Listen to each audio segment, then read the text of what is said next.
Hey guys, Buildzoid here, and today we're going to be taking a look at an old card because I'm kind of sick and tired of doing, like, modern GPUs because most of them are completely okay as far as I'm concerned. So I wanted to take a look at something that's actually a cool PCB to look at, not the same thing over and over and over again I feel like I've been doing.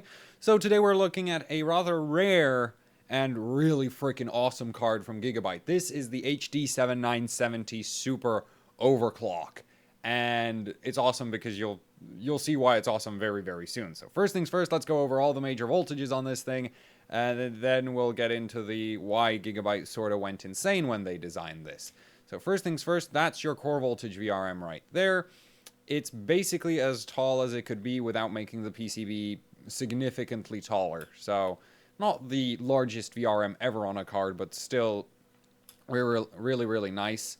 Down here we have what I suspect to be the memory voltage, and I suspect it to be memory voltage and not auxiliary because this has the nearest voltage controller is a lot smarter than the one nearest to this VRM, which I suspect is the auxiliary. The problem being, these are both the same size, which is kinda unique to this card. Most cards would put more emphasis on the memory VRM than the auxiliary because the auxiliary on AMD cards runs on less power than the memory chips do.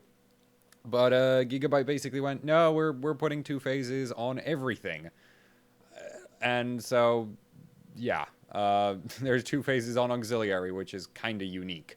Down here, we have the one MOSFET for the 0.95 volt rail, or at least what I suspect to be the 0.95 volt rail. It's actually kind of hard to tell, because this right here next to that is also a VRM, except I have no idea what that's for, because there's, like, no idea what that's for because there's also another VRM up here. So, yeah, that makes things difficult for me because I can't think of a voltage that is necessary to have two more VRMs for. This should be 0.95 volt, this right here. And this is also ridiculously overkill. Like, most 0.95 volt rails on most GPUs are produced by using basically a VRM in a chip where you only need a inductor and some capacitors for it to work. And this actually has a high side and a low side MOSFET, which is kind of ridiculous. So again, massive overkill there. So now let's move on to looking at the VRMs in detail. So first of all, the core voltage. 8 phases. 1, 2, 3, 4, 5, 6, 7, 8 inductors. We also have 8 power stages controlled by the CHL8228. This is a really, really cool voltage controller from Chill. So that's a subdivision of International Rectifier, which is now owned by Infineon, but at the time this was still International Rectifier. So the thing that's cool about this voltage controller is you can actually set it up to work in anything from 8 phases plus 0 to 1 plus 7. You can literally just anything that you need, any kind of two VRM arrangement with 8 phases combined, this voltage controller can do that. Same goes for this one down here, which is a CHL 8225.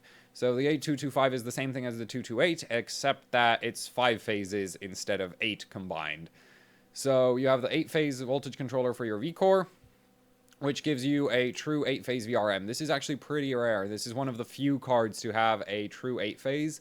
Now, on current generation AMD, getting true 8-phase VRMs is actually, as far as I know, impossible because everybody has to use a few...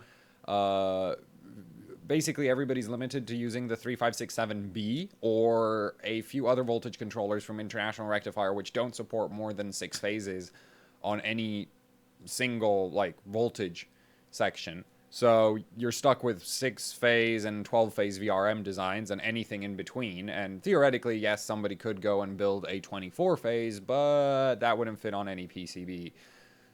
So that's that. So this is a true 8-phase. This down here is a true 2-phase, and this is for your memory. So that there is also overkill. The power stages used are International Rectifier 3550s.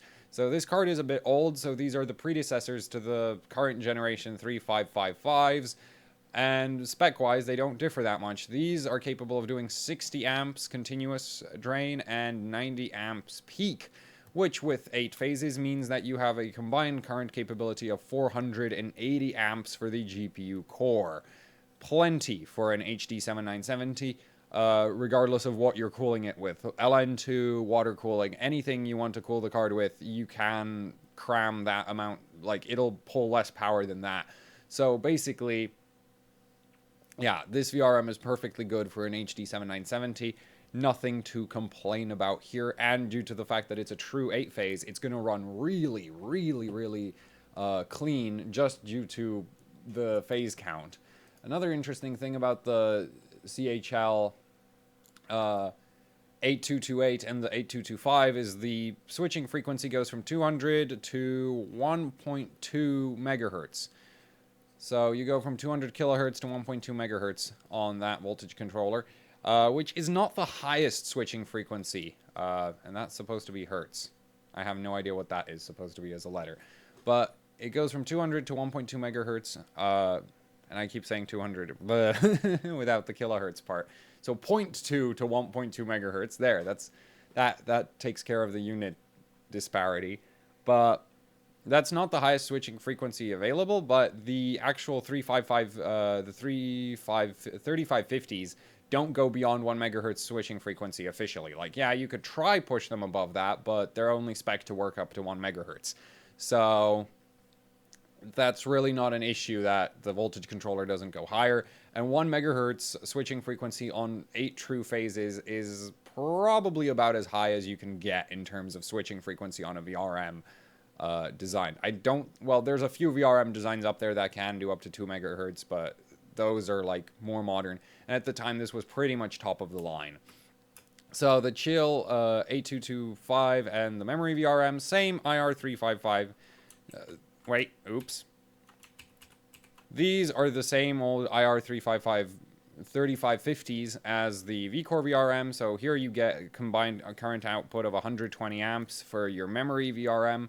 For memory, which is, again, completely overkill for 3 gigs of GDDR5, and switching frequency from 200 kilohertz to 1.5 megahertz. So no issues there in terms of regulation either.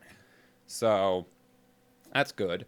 So moving on to the other side of the PCB. So that's the 0.95 volt rail. I can't unfortunately identify the actual MOSFETs used.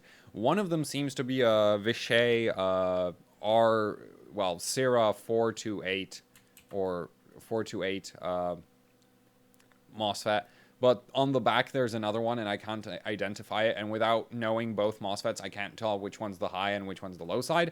I also can't find the voltage controller for this thing right here because this card has way too much stuff on it. Like these two extra VRMs. I kind of suspect these are gate drive voltage VRMs, but can't be sure without having the card in hand, as I don't know actually where the output of those VRMs goes. Now, the auxiliary rail, or at least what I suspect to be the auxiliary rail right here, is, again, IR3550s. 2 of them, 120 amps current throughput. So, completely overkill. Again, this is sort of starting to become a trend for this card. I mean, the V-Core is not actually completely ridiculous overkill. There's other cards in the HD7, there's other HD 7970 cards which go up to something like, well, one of them sports pretty much the equivalent of an EVGA power for a VRM, and that would go up to that would theoretically go up to 925 amps, assuming you could actually cool 138 watts of power draw.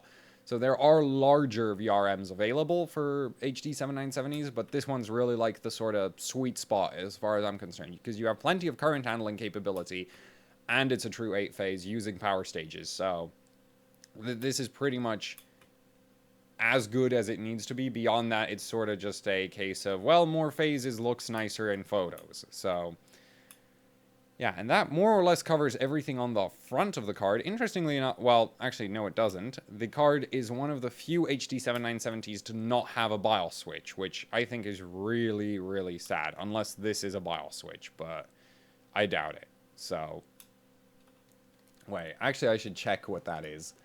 Let's see. Oh, yeah, actually, that is a dual BIOS switch. So that's dumb. Because why would you put it here? So that's your dual BIOS right there. But why on earth it's here and not there or there or... Well, anywhere along the top edge of the card is beyond me. Because if you think about it, if you have LN2 on this card, right, then this entire area is inaccessible. Completely inaccessible. You're not putting your hand there. There's an LN2 pot. And if you have a decent amount of insulation, you're probably not going to get to that either. And if you're running this card in 4-way, well, you can forget about touching anything except the edges of the card. So, that decision to put that there is not, in my opinion, a good decision. But at least you still have a BIOS switch. So, that's, you know, at least it's there, even if it's in the wrong place. Other interesting things, there's a fuse right there for your PCIe slot power. So, that's a 10 amp. So, as long as your motherboard can handle 10 amps to the PCIe slot, the card will blow up before your motherboard does. If your motherboard can't handle 10 amps to the PCIe slot, well, you should go buy a different motherboard. Because that is seriously substandard. You also have 2 current measuring shunts. You shouldn't need... Like, this is unique to this card because, as far as I'm aware, AMD doesn't use shunts for current measurement on almost any card ever. Reference cards generally don't have current shunts. So... this seems to be a, like, Gigabyte's own decision to add this to the card. And you won't need to short these out because the card does come with, like, full voltage, like, you know, it's built for overclocking. You can turn off the power limits otherwise without having to mod the shunts. Up here you have 2 more shunts, and the same thing applies. You don't need to mod them. So that covers now the entirety of the front of the PCB. Yes, it does. So let's move on to the back. And this is the back of the PCB. And here you can see that other MOSFET for the 0.95 volt rail. But more importantly, I'd like to draw your attention to these giant black boxes. So these are these are called proadalizers. I think I'm pronouncing that right. Anyway, they're gigantic. Basically, they're gigantic capacitors, similar in terms of like design to tantalums, except the design of these allows these to have really, really good high like frequency response, basically across the entire frequency range. So the reason why, you know, GPUs use such huge amounts of like if we look at the core voltage on this card. Oh, wait, I'm on the wrong layer. I always hate that. Give me a second. Whoop. So the reason why on GPUs you always see like these capacitors. So you have your electrolytics, then you have your ceramics, and then on the back of the card you also find, layers. Then on the back of the card, you also find even more ceramics right behind the GPU core, is because different capacitors they behave differently according to what kind of frequency noise you're trying to suppress. And generally, electrolytics, like the polymer electrolytic capacitors you find on most GPUs, they will not actually do anything for noise above 100 kilohertz. So the ceramic capacitors are used because the ceramics basically work from, I think, a couple megahertz up to a gigahertz. So you get all the ceramics. And basically, depending on the size of the ceramic, you get different kind of frequency response, which is why you have a mix of, you know, really, really tiny ones like those and also these big ones, because the big ones suppress a different frequency range better than the tiny ones. Now, these things are designed such that they actually should respond pretty much to any like they have a pretty flat frequency response graph. These specific ones peak in the sort of, these tend to peak at around the like 100 megahertz range in terms of like electrostatic series equivalent series resistance.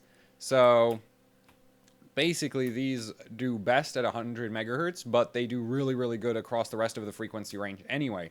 So these are basically, like, the way they're marketed on their own data sheets is basically you should be able to replace all your polymer electrolytics and all of your ceramics by a couple of these. Now, the thing is, Gigabyte basically went like, nope, we're just going to strap these to the usual loadout of a metric ton of capacitors. So, pretty cool that they included these, because these are, you know, cool. You won't see these on many cards because generally they'll just pile on electrolytics and ceramic capacitors, or they'll use tantalums and ceramics. You won't generally be seeing these anywhere because, well, they're expensive. They do take up quite a lot of PCB space. And, well, ideally, according to their own manufacturer, you want to put them right behind the core. But unfortunately, as far as I'm aware, GPU manufacturers aren't allowed to play too much with what you have going on behind the GPU core. You can play with the rest of the PCB as much as you like, but there's an area of the PCB which is basically like it has to go according to AMD specification, which is why you won't be seeing these actually hanging off of the GPU core like they should be. Either way, it's still cool that Gigabyte included these because these are, like, awesome. Unfortunately, if you wanted to do a capacitor mod, you can't actually use these because these kind of rely on, like, the way they're packaged and everything, basically, and the way they're attached to the PCB to function properly. So hanging them off like I do with electrolytics during, you know, when I cap mod a card and just strap more electrolytic capacitors to it, that wouldn't work for these. Also because the way these are attached is, like, there's a giant... Basically, there's an area that you have, like... You have one connection right there, and then you have another connection... Two connections going around the side. So good luck soldering that manually. So, yeah, but it's still cool that Gigabyte included these, which is why I wanted to do this card, because these are awesome. Not that you'll see them very much, because they are expensive, and you still can't, like... Can't completely... I'm not sure if they could completely replace. I've never seen a card just using these, even though technically that's what they're meant for. So, yeah, but they're still really cool. So that's sort of just why I wanted to do this PCB. And yeah, this is probably one of the coolest HD 7970s out there. It wasn't actually very successful in the overclocking scene. The HD 7970 Lightning really dominated the benchmarking scene on LN2. And I'm not sure if that's because this thing lacked software support, or if it's because nobody was given these, or because these were hard to find, or whatever other reason there may be for that. But it's still a really cool PCB. And yeah, it's just not very popular as far as I can tell. I'd still love to get my hands on it because it's a cool PCB though. So yeah, that's that for this video. Thank you for watching. Like, share, subscribe, drop a comment down below about any other cards you would like to see, you know, gone over, because, well, I've decided I'm sick and tired of doing the current generation of GPUs. So if you have any old cards you would like to see, then, you know, drop a comment about that. I'll take care of those.